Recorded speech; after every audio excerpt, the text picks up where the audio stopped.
Hi, all you SP-me's out there.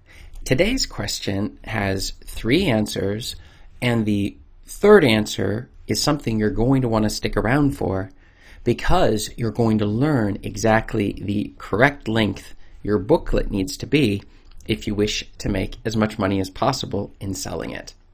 So let's get into it.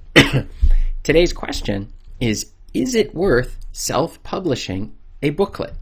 Now, this question was sent in, and it makes complete sense to me that if you've got yourself a booklet and you've already created the content, you're going to want to know maybe you could make money off of the booklet that you have, and so you want to know maybe you should self-publish it. And that is exactly what we're going to look at, because if you've already done all of the work to create the booklet, why not take a little bit of extra effort and self-publish that booklet if it's going to make money? But of course, if it's not, then there's really no reason to go about doing that. This is Chris Baird from selfpublishingmadeeasynow.com.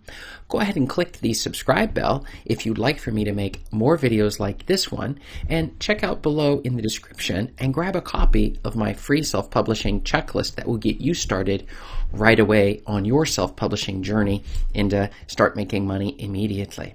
So let's get into it.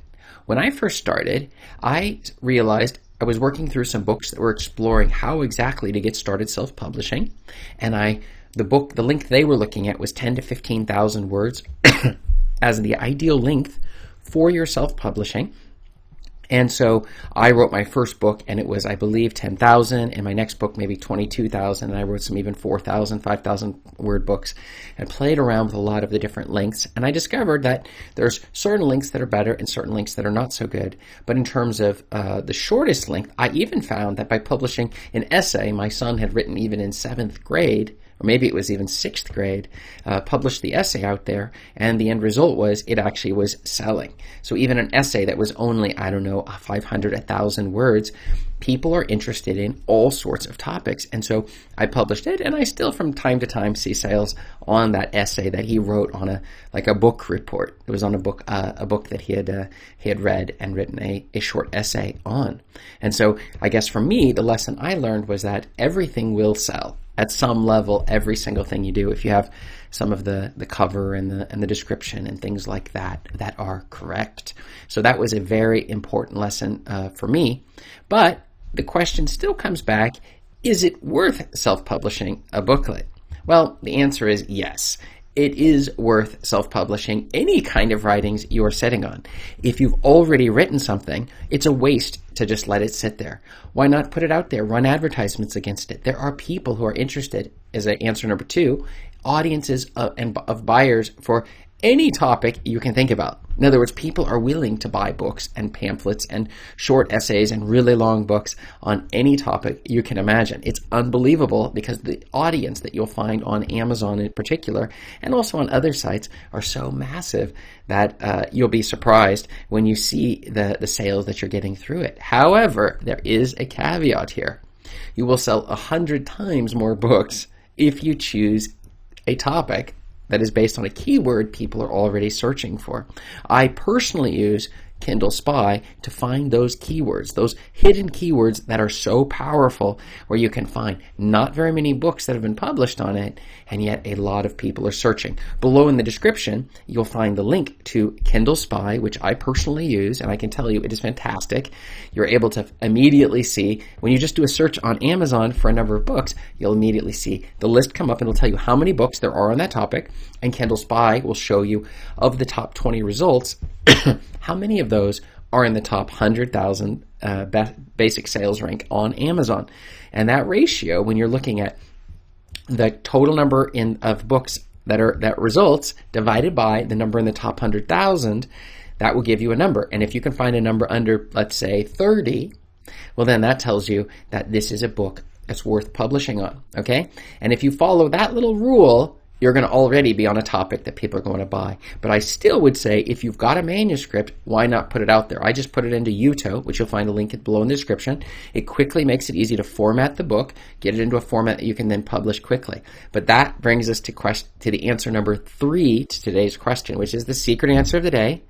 And that is, the magic number of words you're going to want your book to be is 3,000. Okay? Now, let me explain why.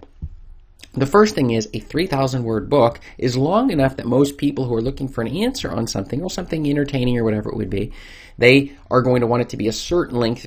Otherwise, they will complain and 1 star, give you 1 stars on your book. Okay, the reviews are going to be negative.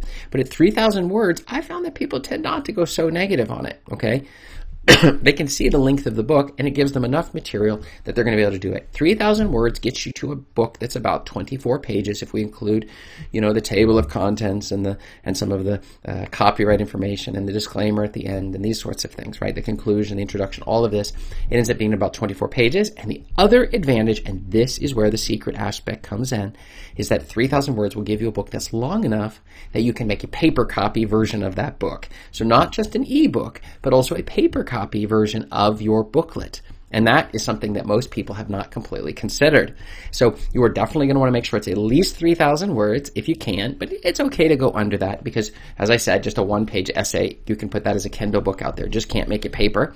And then the second thing is you're also able to make an audiobook out of that. 3,000 words is perfect. It gives you an audiobook that's like, I think, 10 or 20 minutes long. Because remember, you would take 3,000 and divide by 255 and 155 words a minute, and then that gives you an idea of how many minutes long it's going to be. So you can have you'll have your ebook, you'll have your paperback book, and you'll have your audiobook version if you get to that 3,000 word marker, which is not really all that long if we're thinking about pamphlets. But if you absolutely can't do it, I understand, then stick to a length that is under 3,000 words and just publish as an ebook. I wouldn't do the audiobook. That would be bad, and you won't be allowed to do the paperback book. And that's also true when doing hardback books on Lulu, or if you're doing Ingram Spark, which I also would definitely recommend. But just sticking with the basics here, this is something that you're definitely going to want to keep in mind.